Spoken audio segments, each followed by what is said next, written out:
In leadership, there's this incredible pressure, right? To be decisive, to have all the answers, like right now. But what if that constant demand for certainty, what if that's actually our biggest blind spot? So think about this for a second. We say we value thoughtfulness, but what we reward is certainty. Just let that sink in. Think about your last big meeting. Who really got the nod? The person who asked the thoughtful, maybe even difficult questions? Or the one who came in with the boldest, most confident answer? Yeah, we say one thing, but our actions, they often reward something else entirely. It's kind of the unspoken rule in a lot of places. So if any of that is ringing a bell for you, you're definitely not alone. You've bumped right into this trap of what you could call performative certainty. And well, in this explainer, we're going to take a closer look at that and see if we can start to dismantle it. Okay, so let's see what this looks like in the real world. I want you to meet Elena Ramirez. It's her first day in a new leadership role, and she walks into a board meeting expecting, a collaborative discussion. But what she finds instead? It's more like a battlefield, a place where only the most absolute black and white statements seem to survive. See, in a room like this, you don't really build an argument. It's more like verdicts are just handed down. And if you try to introduce any nuance, any complexity, you're immediately seen as weak, or maybe indecisive.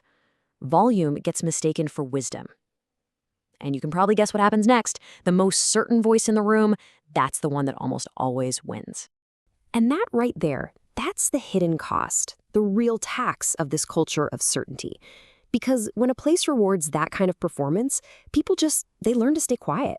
Really important concerns get buried, data that doesn't fit the narrative gets ignored, and innovation, it just grinds to a halt.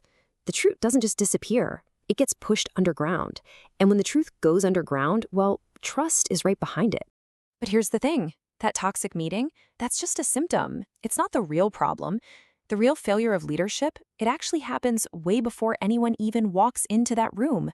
It happens the moment we take a really complex issue and just force it into a simplistic either-or box.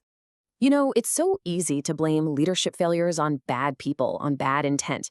But what if the real culprit is something else? What if it's actually a flawed process? Most leaders aren't malicious. They're usually well-meaning people who are just trapped in a system that basically forces them to collapse complexity, to oversimplify things way too early. And honestly, our brains are kind of wired for this. When we're under pressure, we crave clarity. An either-or choice feels simple, it feels decisive, it gives us this illusion of control. But in that rush for an easy answer, what we're really doing is amputating half the truth. We're cutting ourselves off from the full picture and, in the process, probably missing the actual best solution. So, what's the alternative then? It's this idea called the power of and. Now, let's be really clear. This is not about finding some soft, mushy compromise. And it's definitely not about being indecisive. It's actually a much more courageous and way more disciplined approach to leadership. Think of and as a leadership muscle. It's the discipline, the strength to just hold the tension between two opposing ideas without rushing to solve it. It's about getting comfortable with that discomfort, because when you do, something better, something truer, has the space to emerge. And that's not weakness. That is a trained core leadership skill.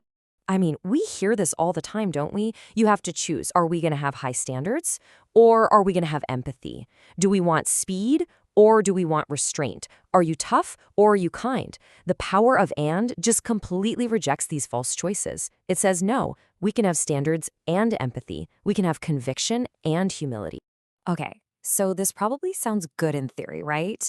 But how do you actually do it? Like when the pressure is really on, how do you make this a real, tangible habit? Let's talk about that. Well, a really simple but powerful place to start is with a little framework called BAT. It stands for both are true. And it's really just a mental posture. It means that before you act, you just pause. You intentionally recognize and even say out loud the valid truths on both sides of an issue. It's like the first step to rewiring your brain to see beyond those false choices. And remember Elena from the beginning? This is what she did. She literally wrote, "Both are true," on a sticky note and put it on her dashboard. That became her anchor. Just a simple, constant reminder to resist that urge to simplify everything too fast and instead to actually honor the complexity that was right in front of her. And all of this kind of leads us to a core idea that, well, it really changes everything. We've been taught our whole careers that leadership is about speed, right? It's about being decisive, about getting to the right answer faster than anyone else. But what if that's the wrong goal entirely? Just think about this. Leadership that lasts is not about being right faster.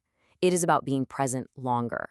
What if leadership isn't about racing to an answer, but about being present, about staying with the tension, staying with the problem, staying with your team long enough for the right path to actually emerge? That's not just leadership. That's leadership that lasts. Shifting from that either-or world to an and mindset, it's a practice. It's something you work on every day. If you want to explore the frameworks and tools that can really help you lead through all this complexity, you can learn more about the power of and.